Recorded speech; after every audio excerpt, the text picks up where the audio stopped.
Hello hello hello विद्यार्थियों, क्या हाल चाल, कैसे चल रही है पढ़ाई। तो विद्यार्थियों, आज हम लोग पढ़ने वाले हैं कि ड्रिफ्ट वेलोसिटी, इलेक्ट्रिक करंट और अगर वो साथ में पूछ ले करंट डेंसिटी में क्या रिलेशन है तो उसे हम कैसे सॉल्व करेंगे। ठीक है, बहुत ही इंपॉर्टेंट टॉपिक है विद्यार्थियों। इससे रिलेटेड क्वेश्चन एग्जाम में आते हैं, या तो इससे रिलेटेड न्यूमेरिकल आता है या तो ये डेरिवेशन आता है। ठीक है, तो आइए स्टार्ट करते हैं। मेरा नाम है मलिक खान और स्वागत है आप सभी का आपके अपने सुंदर से चैनल पढ़ाई विद डीसी में। तो विद्यार्थियों, जैसा कि लास्ट वीडियो में भी हमने एक डायग्राम बनाया था, वैसा ही सेम डायग्राम हमने यहाँ पर बनाकर रखा है। ठीक है, कंडक्टर है जिसकी लेंथ हमने एल सपोज की है, बैटरी लगाई है, करंट फ्लो हो रहा है, इलेक्ट्रिक फील्ड हेड, इलेक्ट्रॉन की ड्रिफ्ट वेलोसिटी है। अब हमें बताना क्या है, ड्रिफ्ट वेलोसिटी और इलेक्ट्रिक करंट में रिलेशन बताना है। ठीक है, यहाँ पर हमने इस हैचिंग करके इस वायर की, ये कंडक्टर की थिकनेस को बता दिया कि इसका क्रॉस सेक्शनल एरिया है। कौन सा एरिया है विद्यार्थियों, ये क्रॉस सेक्शनल एरिया। ठीक है, इस टर्म को याद रखना आप लोग, क्रॉस सेक्शनल एरिया। क्लियर है, चलिए स्टार्ट करते हैं। तो सबसे पहले हम लोग विद्यार्थियों निकालने वाले हैं यहाँ पर कि अमाउंट ऑफ चार्ज कितना फ्लो हो रहा है। ठीक है, कितना अमाउंट ऑफ चार्ज फ्लो हो रहा है। तो हमने पुराने कुछ वीडियो में, लास्ट वाली यूनिट में भी आपको बताया कि चार्ज निकालने का तरीका क्या है, चार्ज डेंसिटी है ना, charge density into length area या फिर वॉल्यूम जिसमें चार्ज फ्लो हो रहा है, उसकी अगर हम लेंथ निकाल सकते हैं, मतलब सिर्फ उसकी लेंथ ही निकाल सकते हैं तो लेंथ लगाना है। अगर हम उसका एरिया निकाल सकते हैं, लेंथ और ब्रेथ दोनों है तो एरिया। अगर हम उसका पूरा वॉल्यूम निकाल सकते हैं तो हम उसमें वॉल्यूम वाला फॉर्मूला। अब यहाँ पर क्या है, हमारे पास एक वायर है जो सिलिंड्रिकल शेप का है, इसका एरिया भी हमारे पास है और लेंथ भी है, एरिया इनटू लेंथ, तो हम इसका वॉल्यूम निकाल सकते हैं क्या? बिल्कुल निकाल सकते हैं। ठीक है, तो यहाँ पर charge Q is equal to density की बात करें, यहाँ तो हम वॉल्यूम निकाल देंगे, लेंथ इनटू एरिया। बात करें कि चार्ज की डेंसिटी कितनी होगी यहाँ पर, है ना, इसमें चार्ज की डेंसिटी कितनी होगी, सिंपल सा, जितने नंबर ऑफ इलेक्ट्रॉन प्रेजेंट होंगे, जितने नंबर ऑफ इलेक्ट्रॉन प्रेजेंट होंगे उतनी ही चार्ज की डेंसिटी होगी। तो हमने डेंसिटी को लिख दिया N इंटू ई। क्लियर है, इंटू साथ में हमने यहाँ पर लगाया वॉल्यूम, क्योंकि कंडक्टर का हम वॉल्यूम निकाल सकते हैं। कैसे निकाल सकते हैं, एरिया इंटू लेंथ करके।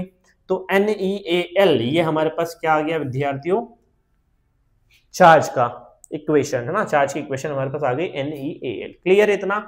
अब इसके बाद विद्यार्थियों, जब हमारा इलेक्ट्रॉन यहाँ से मूव करके यहाँ तक आ रहा है, इस एंड से इस एंड तक, है ना, इलेक्ट्रॉन हमारा मूव करके आ रहा है, तो इसको कितनी लेंथ चलनी पड़ रही है, कितने डिस्टेंस, कितने डिस्प्लेसमेंट ट्रैवल करनी पड़ रही है, L।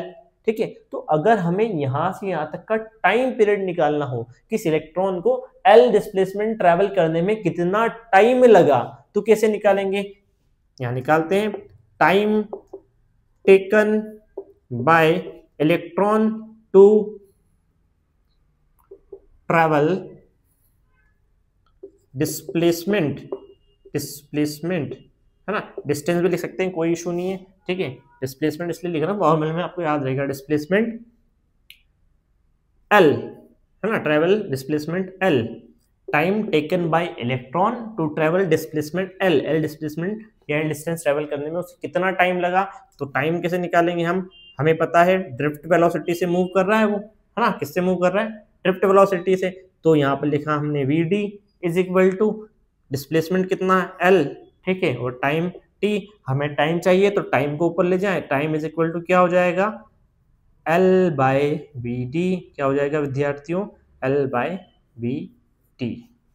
टाइम हमारे पास है, हमारे पास चार्ज है, चार्ज अपॉन टाइम, याद करो, रिकॉल करो, चार्ज अपॉन टाइम क्या होता है, charge upon time, charge upon time, charge upon time ही तो करंट होता है। किसी कंडक्टर के क्रॉस सेक्शनल एरिया से यूनिट टाइम में कितना अमाउंट ऑफ चार्ज पास हो रहा, वही तो हमारा इलेक्ट्रिक करंट है।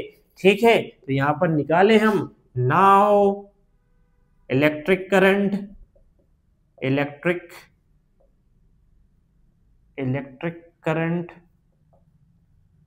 पासेस थ्रू कंडक्टर, मिल गया हमें, electric current passes through conductor, क्या हो जाएगा, I is equal to Q by T. तो I is equal to Q की वैल्यू क्या निकाली हमने, NeAl, है ना, Ne दिखाई दे रहा ना, NEAL बाय टाइम, टाइम कितना है L बाय VD, यहाँ लिखा हमने L बाय VD, L से L कैंसिल और ये VD कहाँ जाएगा सबसे ऊपर, तो यहाँ हमारे पास I की इक्वेशन क्या बनेगी विद्यार्थियों, NEAVD, very important formula numerical, इसी फॉर्मूले से होगा, है ना, इस फॉर्मूले को याद रखना। It is the relation between electric current and drift velocity, it is the relation between drift velocity and electric current. इतना पोर्शन हम सॉल्व कर चुके हैं, ठीक है। This is the required relation, यहाँ पर लिखना है हमें, ठीक है, क्या लिखना है, दिस इज द रिक्वायर्ड, है ना, लास्ट वीडियो में हमने बताया था आपको क्या लिखना है, रिक्वायर्ड रिलेशन बिटवीन, है ना, गंदी सी राइटिंग आ रही है, जल्दी लिख रहे हैं, किस किस में, electric current and drift velocity. Clear है, ठीक है। अगर वो सिर्फ ड्रिफ्ट वेलोसिटी और इलेक्ट्रिक करंट पूछता है तो हमें यहाँ पर छोड़ देना है, हमारा सॉल्यूशन हो चुका। हाँ, अगर वो बोले करंट डेंसिटी में भी रिलेशन बताओ, ड्रिफ्ट वेलोसिटी और करंट डेंसिटी में, तो हमें इसके आगे सॉल्व करना पड़ेगा, ठीक है। अब जो करंट डेंसिटी होती है, करंट डेंसिटी वो क्या होती है विद्यार्थियों, तो जो करंट डेंसिटी होती है उसे हम J से शो करते हैं, किससे शो करते हैं, कैपिटल J से। और जो करंट डेंसिटी होती है विद्यार्थियों वो होती है current flowing through any conductor per unit area, है ना, current flowing per unit area of any conductor, किसी भी कंडक्टर के यूनिट एरिया से कितना अमाउंट ऑफ करंट पास हुआ, कितना अमाउंट ऑफ करंट फ्लो हुआ, उसे हम बोलते हैं क्या, करंट डेंसिटी। बस I की वैल्यू हमने निकाली है, क्या निकाली है, ये रख देते, है ना, इस कंडक्टर से तो फिलहाल इतना ही करंट फ्लो हो रहा है, ठीक है, तो यहाँ निकाल दिया हमने NEAVD बाय A, तो A से A कैंसिल, तो J की वैल्यू क्या बचेगी विद्यार्थियों, NEVD, ठीक है।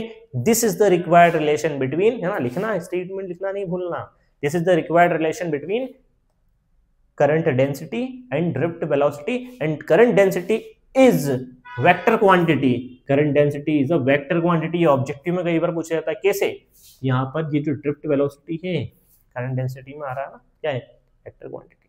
क्लियर, करंट की वेक्टर हमें पता होता है ना किधर करंट फ्लो हो रहा है, ठीक है, क्लियर है। तो ध्यान रखना करंट डेंसिटी हमारी क्या होती है, वेक्टर क्वांटिटी होती है, ये हमारा रिलेशन हुआ ड्रिफ्ट वेलोसिटी और करंट डेंसिटी में।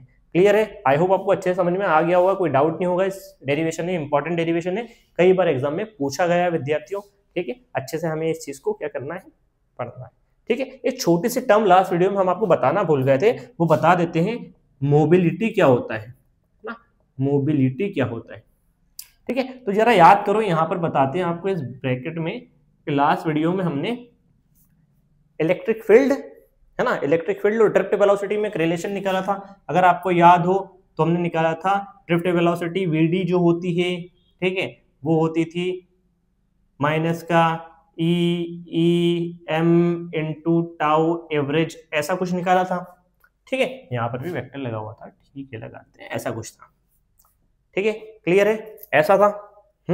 अब अगर हम यहां से इसको उठाकर इधर ले जाएं, मतलब ड्रिफ्ट वेलोसिटी और इलेक्ट्रिक फील्ड, ड्रिफ्ट वेलोसिटी और इलेक्ट्रिक फील्ड का रेशो अगर हम बना दे तो इसे हम बोलते हैं म्यू, ठीक है।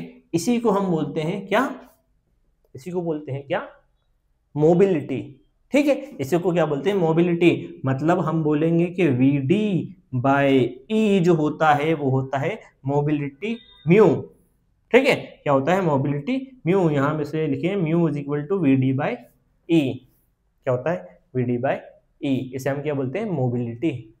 क्लियर है, ठीक है। ड्रिफ्ट वेलोसिटी, इलेक्ट्रिक फील्ड, इन दोनों का रेशो होता है मोबिलिटी। क्लियर है, छोटी सी टर्म थी, सिर्फ समझाने के लिए आपको बता दिया, ठीक है। तो ऐसे ही जल्दी जल्दी बढ़िया बढ़िया वीडियो आपके लिए लाते रहेंगे, आप लोग डाउट पूछिए, जो भी डाउट आता है बिल्कुल पूछिए, ठीक है। चैनल के साथ बने रहें, आपको सारे टॉपिक्स पढ़ने को मिलेंगे बड़े ही आसान तरीके से, और सारे इंपॉर्टेंट टॉपिक्स भी हम आपको बताएंगे आने वाले वीडियो में। हम आपको, हो सकता है हम आपको इंपॉर्टेंट टॉपिक्स, इंपॉर्टेंट क्वेश्चन भी बता दें सारे, जो आपके बोर्ड एग्जाम में आने के चांसेस ज्यादा रहें, ठीक है। तो आप हमारे चैनल के साथ बने रहें, मिलते हैं जल्दी से नेक्स्ट वीडियो में, तब तक के लिए विद्यार्थियों पढ़ाई रुकनी नहीं चाहिए।